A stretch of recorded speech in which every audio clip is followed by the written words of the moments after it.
Right.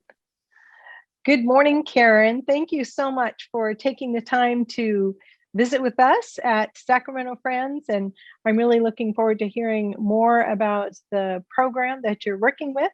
And I am wondering if, first of all, you can just tell us a little bit about yourself and how you got involved in this organization. Okay, well, first of all, I'll tell you a little bit about myself.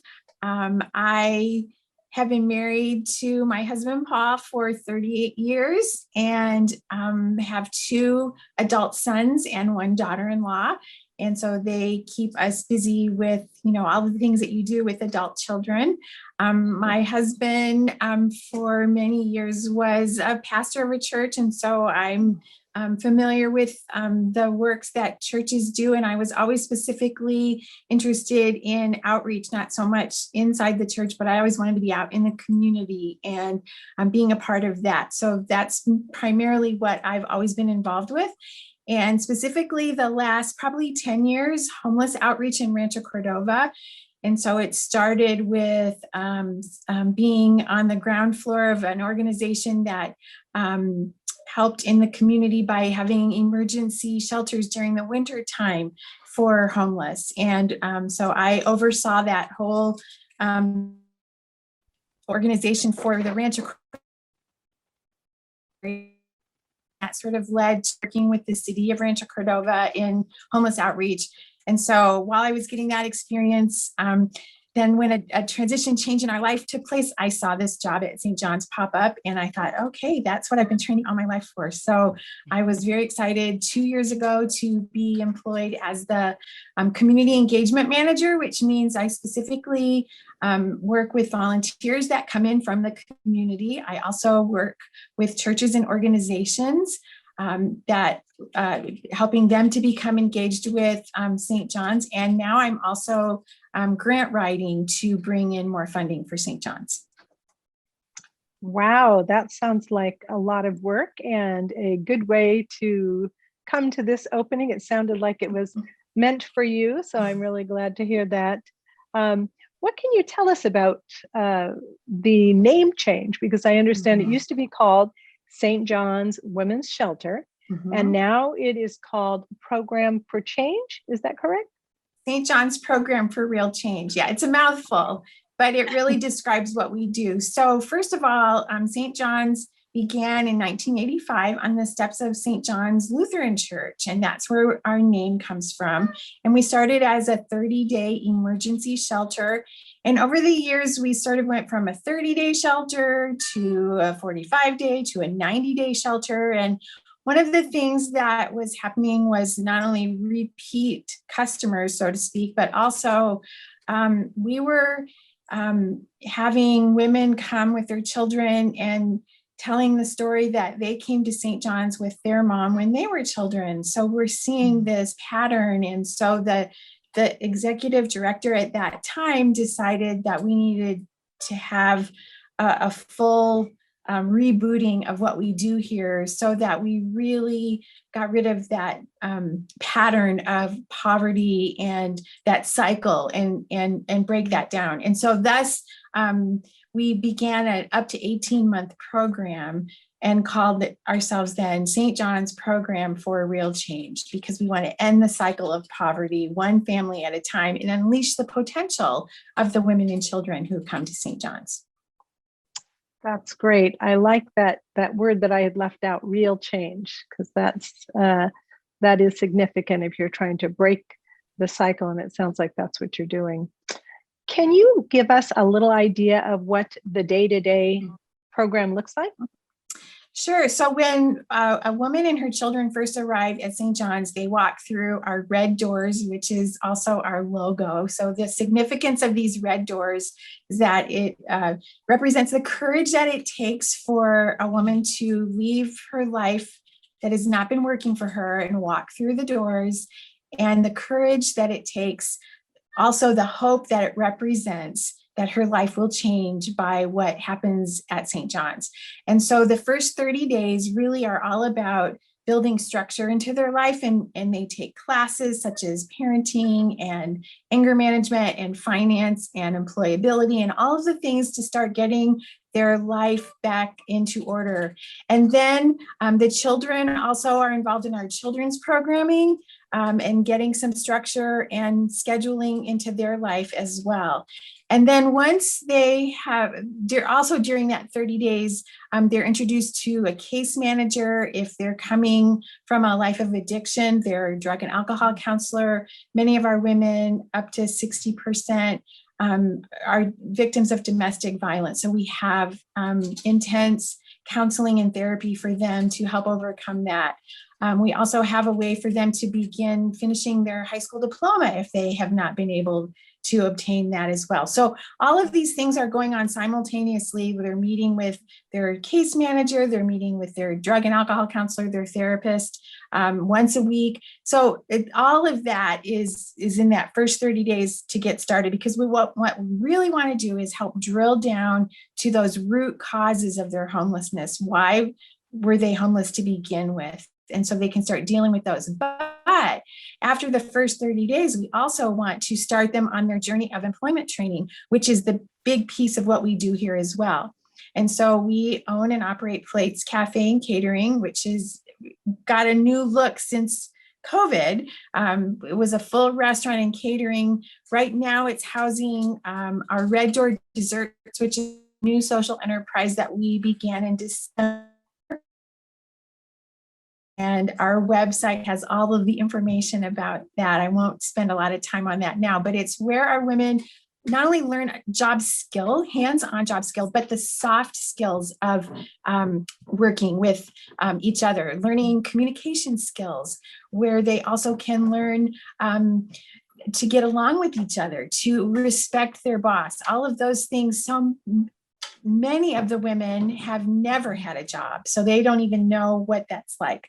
So that's really, really important. So they will work on that up to 4, 5, 6 months. And then after that portion, they can start looking for a job, interview. We help them, we give the support that they need for that. And then they get a job, and they're allowed to stay with us until they've been here up to 18 months, so they can save money and begin their life with a little hand up, so to speak. That's great. That is great. We had a couple of women's lunches at Plates, and we really enjoyed that. So yeah, we're hoping that eventually we'll be able to reopen and get that up and running again, because a lot of people really love eating lunch there. Yes, wonderful. All right. So that reminds me, I did want to ask a little bit about how things have changed, if they had to, during this last fantastic year with the pandemic, and what that's meant for your program. Well, initially we had to lock our campus down completely. So the women were not allowed to leave. That was difficult. Some self-exited because they did not want to be locked down. So that affected our numbers a little bit. And then we lost significant funding because we had to cancel our 2 big fundraising events. Because we had to close Plates, we lost the revenue that comes from there. And so we were able to have an online campaign that raised over $450,000, which was very, very helpful. We were able to also get some additional emergency grant funding for COVID, some generous foundations realizing a lot of nonprofits needed help. So we were able to do that. We were able to, in the fall, actually have a virtual event, one of our events, and that netted some income as well. So we were able to do okay. We did also have to arrange for at-home learning with all of our kids, distance learning. So because we have kids spanning 10 different grades and many, many skill levels, a majority of which are very, very low on the academic scale. We have some kids that are on the autism spectrum who don't even speak. And so required a lot of one-on-one attention. So we had to hire a teacher that actually oversees all of our kids, helps them get logged on to their classroom teacher each morning. We have Chromebooks, and we have our own virtual one-room schoolhouse going on. Well, of course, this is something we did not plan for in our 2020 budget. So we were able then to some of the funding and cuts we made finish 2020 in the black. So we were very excited about that, and many generous people and foundations and churches that really came through for us. So we were grateful.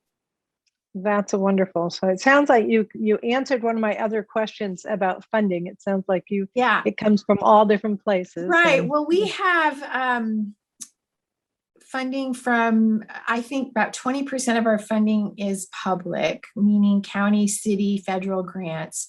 Then we have private foundations, we have corporate sponsorship, and then we have many, many individual donors, as well as churches that donate on a monthly basis as well. And then our fundraisers.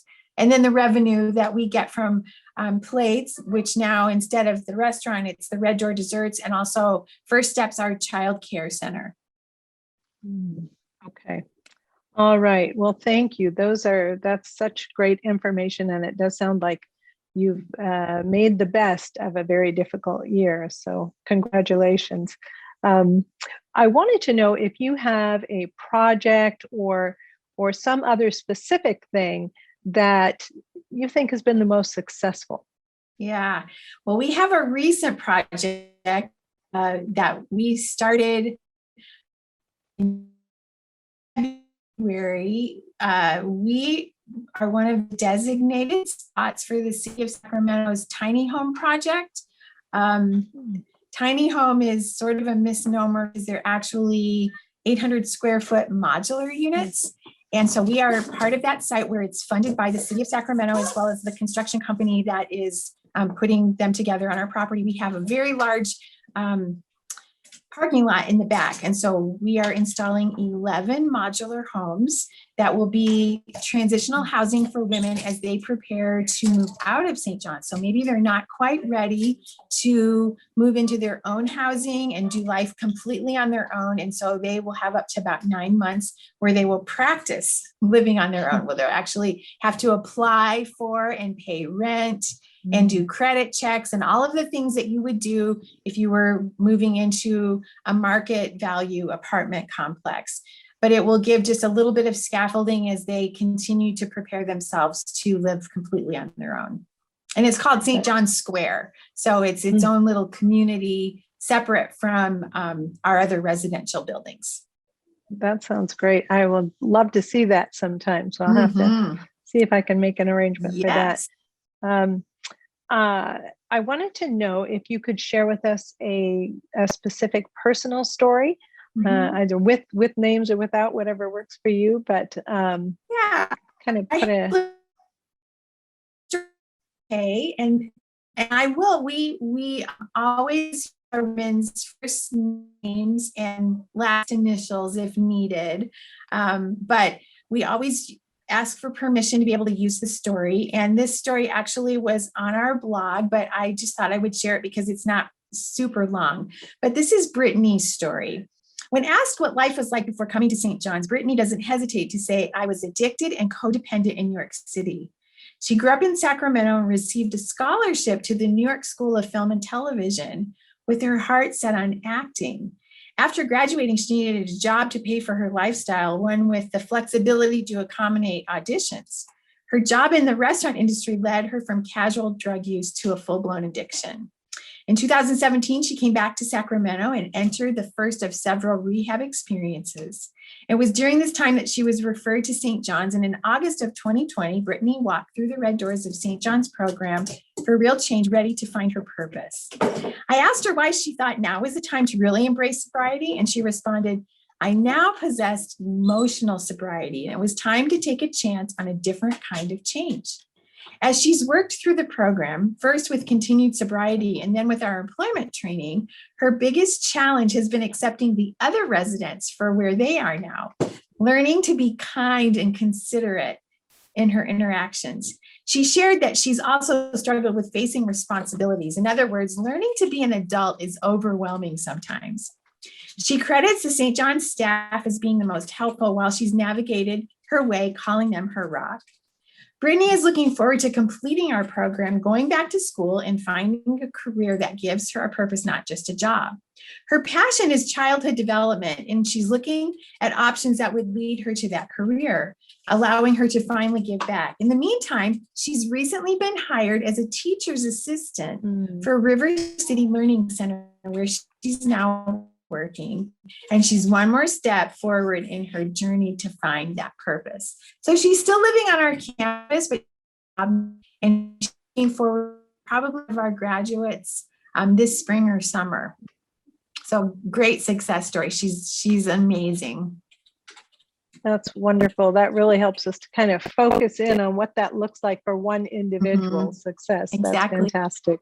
That's great. Thank you for that. Well, and I understand that the organization, part of, in some ways, the change in the name reflects also that